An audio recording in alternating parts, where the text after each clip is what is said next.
اتنا زیادہ اپنے آپ کو کمزور نہ بنائیں. نہ ماننے پر یہ شکوہ ہے. میں نے کبھی کسی کو ستایا تو نہیں، پر میرے حالات نہیں ٹھیک ہوتے. آپ نہ ماننے پر یہ شکوہ ہے کہ فلانے کے پاس دولت زیادہ ہے، اس نے پتہ نہیں وہ آگے نکل گیا اور میں پیچھے رہ گیا. نہ ماننے پر یہ شکوہ ہے. کس سے کر رہے ہو؟ رب رسول سے. وہ آس بولے تے وہ دی مہربانی اساں تے لاڈ ہی لڑاوے. کس سے شکوہ کر رہے ہو؟ خدا کے بندو، غلام غلامی کرتے شکوے کرتے کوئی. حضرت ام سلمہ رضی اللہ تعالیٰ، شوہر کا نام ہے ابو سلمہ، بیٹے کا نام ہے سلمہ. کہتی ہیں میں، میرا شوہر، میرا بیٹا، تینوں، چھوٹا بیٹا میرا، ہم نکلے مکہ مکرمہ سے مدینہ طیبہ جانے کے لیے. ایک کی بیٹا ہے، خاندان جمع ہے، شوہر کی گود میں بیٹا، اونٹ کے پیچھے میں. فرماتی ہیں مدینے کی سرحد آ گئی تو میرے میکے والے آ گئے. کہنے لگے ابو سلمان نہیں لے جانے دیں گے مدینے اپنی بیٹی کو. میں نے کہا میں مسلمان ہوں، میں تو اپنے شوہر کے ساتھ مدینے جاؤں گی. انہوں نے کہا نہیں جا سکتی، تو نے جانا ہے تو جا، ہماری بیٹی نہیں جائے گی. زبردستی مجھ سے انہوں نے مجھے میرے شوہر سے الگ کیا. کہتی ہیں پھر میرے شوہر کے قبیلے والے آ گئے. وہ کہنے لگے اگر تم اپنی بیٹی کو نہیں نہ جانے دیتے تو یہ جو ہمارا پوتا ہے یہ ہماری نسل ہے، تمہارا نہیں، اسے ہم نہیں جانے دیں گے. وہ بچہ اپنی طرف کھینچتے تھے، میں اپنی طرف کھینچتی تھی مدینے کی سرحد پہ. یہ جھگڑا زمین کے لیے نہیں ہو رہا، مکان کے لیے نہیں ہو رہا، حضور کے مدینے جانے کے لیے ہو رہا. حضور کے مدینے جانے کے لیے ہو رہا، مدینے جانے کے لیے ہو رہا. انہوں نے بچہ کھینچا، میں نے اپنی طرف کھینچا، میرے بچے کا بازو اتر گیا. فرماتی ہیں میرے شوہر مدینے چلے گئے، بیٹا میرا میرے سسرال والے لے گئے، مجھے میکے والے لے گئے. آج بھی کچھ سیانے بندے کہتے ہیں اس کو نکال دو اور بچے چھین لو. ان کا بھی خیال تھا کہ بیٹا لے جائیں گے نا تو ابو سلمہ بھی مدینے سے واپس آ جائے گا، یہ بھی واپس آ جائے گا. او یار، اتنا بڑا بھی ظالم کوئی نہیں ہوگا جو ماں باپ سے بچے جدا کرے. فرماتی ہیں کہ وہ لے گئے چھین کے، میں میکے چلی گئی. لوگ روٹی کھاتے تھے، میرے حلق سے نہیں گزرتی تھی. زمانہ سویا کرتا تھا، میں سو نہیں پاتی تھی. بیٹا کہاں، شوہر کہاں، میں کہاں. ام سلمہ کتنی دیر تکلیف کاٹی.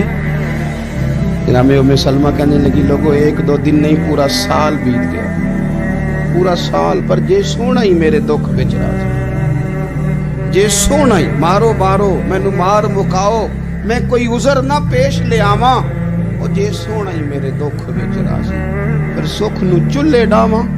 فرمایا سال بیت گیا. لوگ صبح اٹھ کے کام کاج پہ لگ جاتے، کپڑے بدلتے، ڈیوٹیاں کرتے، اور میں سویرے اٹھ کے اس جگہ آ جاتی جہاں میرا شوہر اور میرا بیٹا بچھڑا تھا. میں سارا دن روتی، آہوزاری کرتی، حضور کے مدینے کی طرف منہ کر کے میں تڑپتی. سال بیت گیا، سال، ایک ہفتہ نہیں نکلتا بچوں کے بغیر. بڑے بڑے سیانے لوگ پردیس جاتے ہیں تو بچوں کی فوٹو دیکھ دیکھ کے روتے ہیں. لیکن کہتی ہے ماں تھی، بیٹا بچھڑا اور پھر بیٹا بیمار ہو اور ماں سے جدا ہو، کتنی تکلیف کا منظر ہے.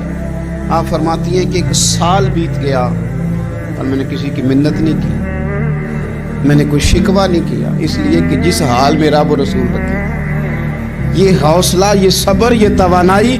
ایک سال کے بعد میرے چچا کا بیٹا میرے پاس سے گزرا، تڑپتے دیکھ کر کہنے لگا میری بہن تو سارا دن روتی رہتی ہے.